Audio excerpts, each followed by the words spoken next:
औखी कड़ी ना देखन देई, अपना बिरद संभाले। हाथ दे राखै अपने कहो, सास सास प्रतिपाले। प्रभ स्यो लाग रहो मेरा चीत, आद अंत प्रभ सदा सहाई। तन हमारा मीत, रहाओ मन बिलास पए साहिब के। अचरज देख बढ़ाई,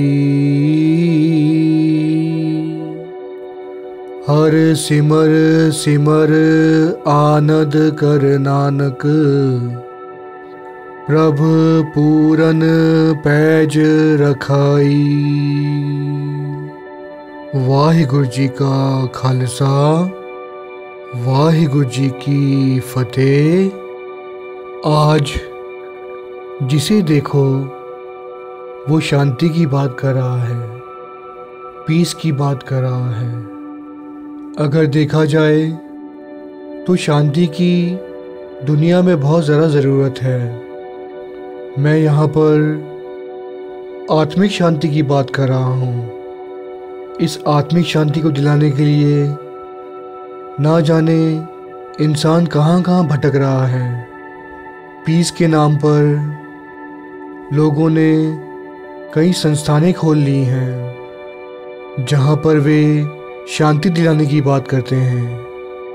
और पीस के नाम पर उनका धंधा बहुत जोर शोर से चल रहा है। ऐसी संस्थानों के अंदर जाएं, कुछ दिन रहें, समझें, तो ज्ञात होता है कि जिस पीस की वो लोग बात कर रहे हैं वो शांति तो उन संस्थानों में ही नहीं है और न ही उनके मनों में है।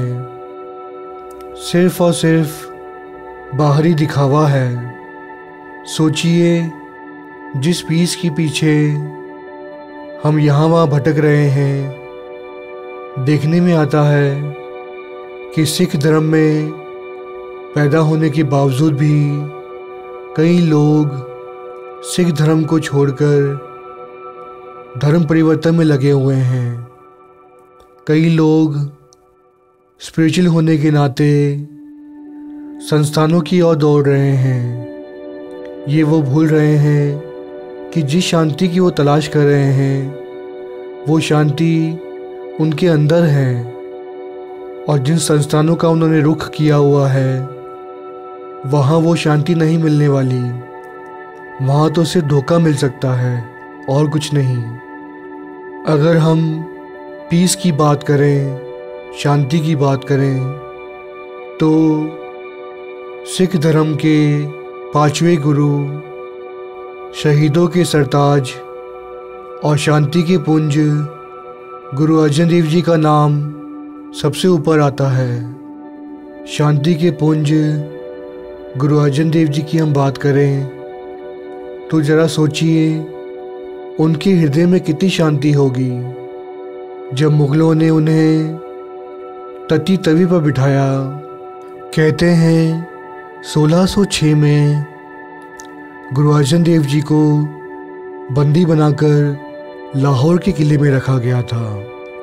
उपरंत गुरु साहब जी को कई प्रकार के तसीहे दिए गए। जिस तती तवी पर गुरु साहब जी को बैठाना था उस तवी को कई दिनों से गर्म किया गया था।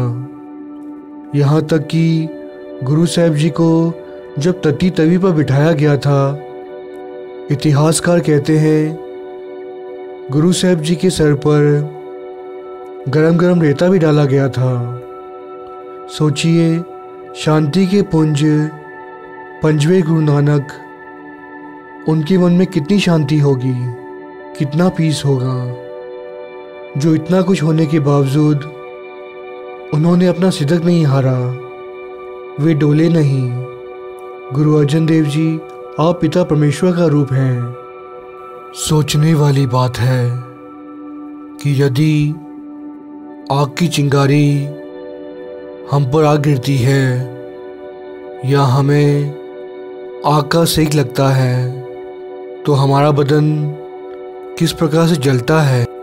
सोचिए, गुरु अर्जन देव जी को जब तती तवी पर बिठाया होगा तो उनके अंदर कितनी शांति थी जो वो सब कुछ सह गए। सर पर गरम गरम रेता डाला गया, तती तवी पर बिठाया गया, असह कष्ट सहे पर वे डोले नहीं। क्या गुरु अर्जन देव जी से ज़्यादा शांति या पीस इन संस्थान वालों में है जो हम अपने सच्चे सुच्चे धर्म को छोड़कर सिक्खी से दूर होते जा रहे हैं और ऐसे लोगों के जो कि झूठी बुनियाद पर टिके हुए हैं उनका साथ दे रहे हैं। अगर कोई ये सोचे कि गुरु तो शक्तियों वाले थे, उनमें बहुत सारी शक्तियाँ थी, तभी वो तती तवी पर बैठ सके और उन्होंने इतना कुछ सहा पर वे डोले नहीं। पर यहाँ पर मैं आपको ऐसे उदाहरण दूंगा पीस के, शांति के, ताकि आप समझ पाएं कि शांति हमारे अंदर है। हमें किसी विद्यालय में जाकर, संस्थानों में जाकर शांति को खोजने की या पाने की ज़रूरत नहीं है। अगर हम उदाहरण लें भाई तारू सिंह जी का, भाई तारू सिंह जी बहुत ही चढ़ती कला वाले सिख थे जो कि गुरु की बंदगी में हमेशा जुड़े रहते थे और मुग़ल सल्तनत को ये गवारा नहीं था कि कोई सिख नाम जपे, गुरु के साथ जुड़े। उस वक्त तो मुग़लों ने हुक्म दिया हुआ था अपने सैनिकों को कि जहाँ पर भी सिख दिखाई दे वही उनका शीश धड़ से अलग कर दो। उस वक्त तो सिखों के शीश के मूल्य पड़ते थे। पैसे कमाने की होड़ में कई मुग़ल तो सिखों को ढूंढ ढूंढ कर उनका कत्लेआम करते थे। वो इसलिए क्योंकि जो सिख थे वो हिंदुस्तान को बचाना चाहते थे मुग़ल राज से। क्योंकि औरंगज़ेब जो था उसने हुक्म दिया था कि हिंदुओं के जनेऊ उतार दिए जाएं और उन्हें ज़बरन मुस्लिम बना दिया जाए। बहू बेटियों की इज़्ज़त खतरे में थी, औरतों का सुहाग उजड़ रहा था और जो गुरु के सिख थे वो हिंदुओं की बेटियों को, बच्चियों को मुग़लों के चंगुल से छुड़ा कर ले आते थे और उन्हें सुरक्षित उनके घर पहुंचा देते थे और मुग़लों को ये गवारा नहीं था। इसी प्रकार जो तारू सिंह जी थे वो गुरु के बहुत ही प्यारे सिख थे जिनकी ज़ुबान पर हमेशा गुरु का नाम होता था। तारू सिंह जी के बारे में जब मुग़ल सल्तनत को पता चला कि वो सिक्खी में बहुत ही दृढ़ हैं और किसी हाल में मुस्लिम बनने को तैयार नहीं हैं, तो ज़करिया खान ने भाई तारू सिंह जी को गिरफ़्तार करवा लिया। पहले तो तारू सिंह जी को कई तसीहे दिए गए, चरखड़ियों पे चढ़ाए गए। असह कष्ट सहने के बाद भी भाई तारू सिंह जी नहीं माने। वो सिक्खी धर्म को नहीं छोड़ना चाहते थे और ज़करिया खान था जो कि निश्चय करके बैठा था कि तारू सिंह जी की सिक्खी उसे नष्ट करनी है। ज़करिया खान ने अपने सिपाहियों से कहा कि तारू सिंह जी के केस कत्ल कर दिए जाएं, पर भाई तारू सिंह जी ने इनकार कर दिया कि वो किसी भी हालत में अपने केस कत्ल नहीं करवाएंगे। सिर जावे ता जावे, मेरा सिक्खी सिदक ना जावे। भाई तारू सिंह जी ने कहा, मैं अपनी खोपड़ी उतरवा सकता हूँ पर केस कटवा नहीं सकता। ज़करिया खान ने कहा कि तारू सिंह जी के सर पर जुतियाँ मारी जाएं, उनकी केसों की बेअदबी की जाए। इस पर भाई तारू सिंह जी ने कहा, ज़करिया खान, जुतियाँ तो तेरे सर पर पड़ेगी, तब तुझे चैन मिलेगा। वहाँ पर किसी की भी हिम्मत नहीं हुई कि भाई तारू सिंह जी के वो केस कत्ल कर सके। आखिरकार हार कर ज़करिया खान ने हुक्म दिया कि भाई तारू सिंह जी का खोपड़ उतरवा दिया जाए। इतिहासकार कहते हैं जब तारू सिंह जी की खोपड़ी उतरवाई गई तो उनके गले में रस्सी बांधी जा रही थी और तारू सिंह जी ने उनके हाथ रोक दिए और कहा, मैं कोई भेड़ बकरी नहीं हूँ, गुरु का सिंह हूँ, शेर हूँ। और गुरु के चरणों में जुड़ गए, सिमरन करने लगे। खोपड़ी उतारने वाले जल्लाद के हाथ काँप रहे थे पर भाई तारू सिंह जी अडोल बैठे थे। सोचिए कितनी शांति होगी उनके अंदर, कितना पीस होगा जो उन्होंने शांति में बैठकर पूरी की पूरी खोपड़ी उतरवा दी। पर वे अडोल रहे, सिक्खी में कायम रहे, डोले नहीं। इसी प्रकार उनकी खोपड़ी उतारकर उन्हें खाई में फेंक दिया गया। ज़रा सोचिए भाई तारू सिंह जी के अंदर कितनी शांति होगी, कितना पीस होगा। इतिहासकार कहते हैं उस जल्लाद के हाथ काँप रहे थे जिसने हथौड़े के साथ भाई तारू सिंह जी की तिक्की धार के साथ मार मार के उनकी पूरी खोपड़ी उतार दी। पर भाई तारू सिंह जी प्रभु के सिमरन में लीन रहे, अडोल रहे, पीस में रहे। ज़रा सोचिए हमें थोड़ा सा कष्ट आ जाता है, हमारे शरीर में थोड़ा सा रोग आ जाता है, हम डोल जाते हैं और पिता परमेश्वर को छोड़कर यहाँ वहाँ भटकने लगते हैं, यहाँ तक कि अपना धर्म बदली करने को भी तैयार हो जाते हैं। पीस तो भाई तारू सिंह के अंदर था, जिस पीस की हम आज तलाश कर रहे हैं। भाई तारू सिंह जी को मौका मिलते ही गुरसिखों ने नज़र बचा के उन्हें धर्मशाला ले आए और उनकी मलहम पट्टी की। कहते हैं 22 दिनों तक भाई तारू सिंह जी सिमरन करते रहे और वहाँ ज़करिया खान का पेशाब रुक गया था। जिस प्रकार भाई तारू सिंह जी का वचन था कि उनकी जूती ज़करिया खान के सर पे पड़ेगी, उससे उसका अंत होगा। इसी प्रकार कई वेदों को बुलाया गया, सभी फेल हो गए। ज़करिया खान का पेशाब नहीं हो रहा था। आखिरकार भाई तारू सिंह जी की जूती ज़करिया खान के सर पर मारी गई।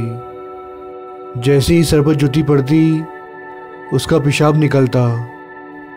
इसी प्रकार 22 दिन बीते। वहाँ ज़करिया खान पाप का अंत हुआ और यहाँ पर भाई तारू सिंह जी ने गुरु का शुक्र मनाते हुए गुरु के चरणों में लीन हो गए। समय की हुकूमत ने हुक्म दिया था कि भाई मनी सिंह जी के बंद बंद काटे जाएं। समय आया जब उनके बंद बंद काटे जा रहे थे। जल्लाद जब छुरी को धार लगा रहा था, वहाँ भाई मनी सिंह जी गुरु के सिमरन में अडोल बैठे थे। जैसे ही जल्लाद ने भाई मनी सिंह जी के हाथ काटने शुरू किए, भाई मनी सिंह जी ने उनका हाथ पकड़ लिया और कहा, तुम्हें हुक्म है बंद बंद काटने का।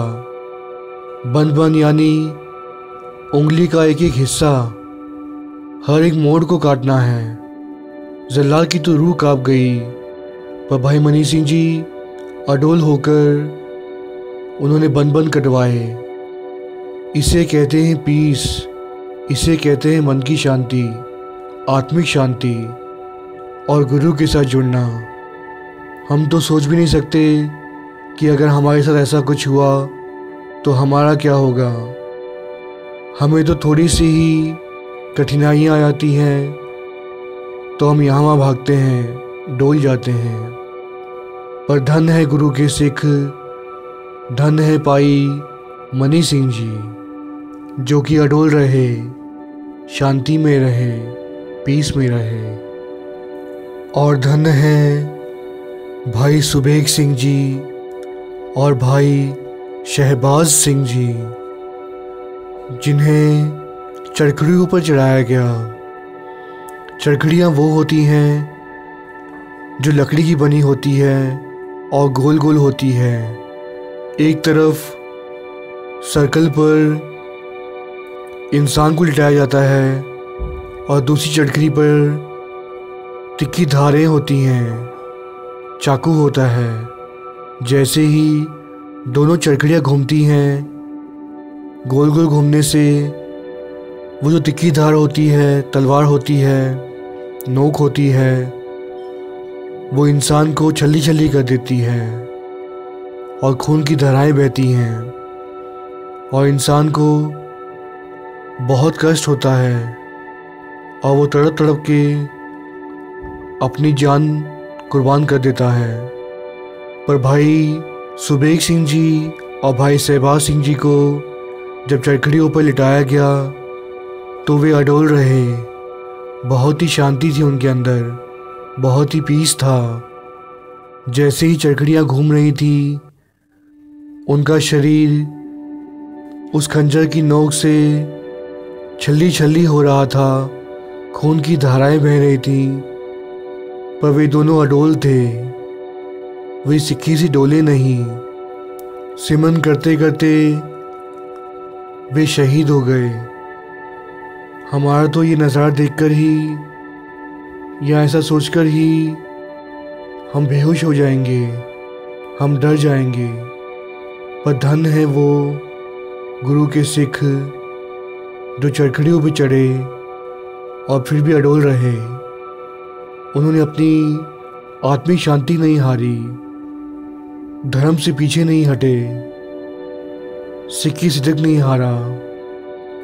गुरु तेग बहादुर साहब जी को जब बंदी बना लिया गया था और दिल्ली के चांदनी चौक पर उन्हें गिरफ्तार करके उन्हें एक पिंजरे में डाल दिया गया था और कई तरह के तसीहे दिए थे।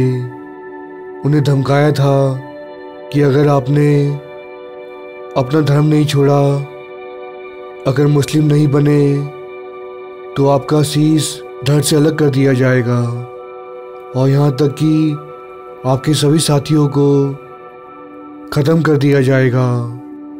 और गुरु तेग बहादुर साहब जी डोले नहीं, वे तो परमात्मा की रूप हैं। उनके सामने भाई सतीदास जी को रूह में लपेटकर जिंदा जला दिया गया। धन्य पाई सतीदास जी जिनकी सिक्की निभ गई, वे अडोल रहे और गुरु तेग बहादुर साहब जी के चरणों में भाई सतीदास जी ने अपने प्राण त्याग दिए। धन्य भाई सतीदास जी। औरंगजेब के हुक्म अनुसार भाई सतीदास जी के बाद भाई दयाला जी को एक पतीले में गर्म पानी करके उसके अंदर उन्हें बिठा दिया गया। जिस प्रकार हम घरों में आलू उबालते हैं, सोचिए अगर किसी इंसान को आलू की तरह उबाल दिया जाए तो क्या होगा। परंतु धन्य भाई दयाला जी जिन्होंने अपनी सिक्की को कायम रखा, वे डोले नहीं, मुस्लिम धर्म उन्होंने अपनाया नहीं और वे शहीद हो गए। सोचिए कितना पीस होगा उनके अंदर, कितनी शांति होगी और कितना प्रेम होगा गुरु तेग बहादुर साहब जी के लिए। उपरंत औरंगज़ेब के हुक्म पर भाई मतीदास जी को आरे से चिरा दिया गया। उन्हें लकड़ी से चारों तरफ से बांधकर आरे से पूरा का पूरा चीर दिया गया, पर वे सिमरन करते रहे, गुरु की भक्ति में जुड़े रहे। इसे कहते हैं आत्मिक शांति, पीस, आनंद, जो इन सिखों में था। और आज हम भक्ति छोड़कर, सेवा छोड़कर डोल जाते हैं और यहाँ वहाँ भागते फिरते हैं और संस्थानों के चक्रों में फंस जाते हैं। उपरंत गुरु तेग बहादुर साहब जी की शहीदी हुई, उनका शीश धड़ से अलग कर दिया गया था, पर वे भी अडोल रहे। धन है गुरु, धन है उनकी सिक्खी और धन है उनके सिख। कुछ हिंदू और कुछ संस्थान वाले तो ये भी कहते हैं कि जो सरदार होते हैं उन्होंने तलवार उठाई, जंगें लड़ी, युद्ध किए, वो सही नहीं है। इंसान को शांति में, पीस में रहकर काम करना है, किसी से वह नहीं लेना। बहुत से लोग ऐसा कहते हैं, पर ज़रा सोचिए, आपकी बेटी या बहन की या बीवी की इज्जत उतारी जा रही हो, क्या आप चुप रह सकते हैं?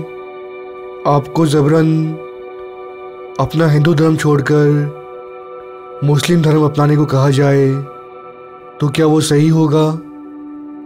हिंदुओं की जनेऊ उस वक्त उतारे जा रहे थे, ज़बरदस्ती बहू बेटियों की इज्जत लूटी जा रही थी, ज़बरदस्ती हिंदू धर्म से लोगों को मुस्लिम धर्म में कन्वर्ट किया जा रहा था।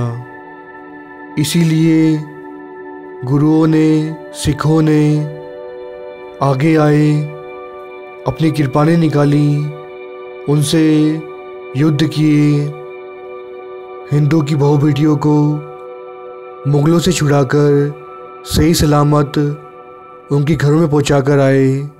क्या वो गलत किया उन्होंने? सिखों ने अपनी जानें देकर हिंदू धर्म बचाया, और आज कई हिंदू ऐसे हैं जो सिखों का ही मजाक उड़ाते हैं, उन्हें चिढ़ाते हैं, उन पर मखौल करते हैं। शर्म आनी चाहिए ऐसे लोगों को। मैं तो कहता हूँ ऐसे लोगों को डूब मरना चाहिए। जिन सिखों ने कभी उनकी इज्जत बचाई थी, उनकी जानें बचाई थी, उनका धर्म बचाया था, आज उन्हीं सिखों को वो एक मजाक समझते हैं, उनका मजाक उड़ाते हैं। धन है भाई दीप सिंह जी, जिन्होंने मुग़लों की ईंट से ईंट बजा दी, हरमंदिर साहब को बचाया। और जैसा उन्होंने कहा था कि हरमंदिर साहब में जाकर अपना शीश दूंगा, उससे पहले हार नहीं मानूंगा, पर जैसे ही एक मुग़ल से उनकी युद्ध में लड़ाई हुई और उनका शीश धड़ से अलग होकर ज़मीन पर गिर गया, कितना पीस होगा उनके अंदर, कितनी शांति होगी। उन्होंने अपने धड़ को अपने हथेली पर उठाया और जंग करते हुए, मुग़लों का बुराई का खात्मा करते हुए वे गुरु के चरणों में पहुँचे और हरमंदिर साहब में जाकर उन्होंने अपना शीश गुरु के चरणों में कुर्बान कर दिया। गुरु के सिखों ने लड़ाइयाँ तो की, परंतु वो किस लिए की, ये समझना बहुत ज़रूरी है। हमें अब ये सोचना है कि हमें पीस की प्राप्ति कैसे करनी है। ये साखे सुनकर हमें एक बहुत बड़ी सीख मिलती है कि गुरु की बंदगी में ही शांति है, पीस है। और जिस पीस की बातें कर करके लोग हमें बहका रहे हैं। हमें इन लोगों से दूर रहना है और शांति की तलाश में अपने गुरु से दूर होकर संस्थानें ज्वाइन नहीं करनी। हमें अमृत वेला संभालना है, पानी के साथ जुड़ना है, बाने के साथ जुड़ना है।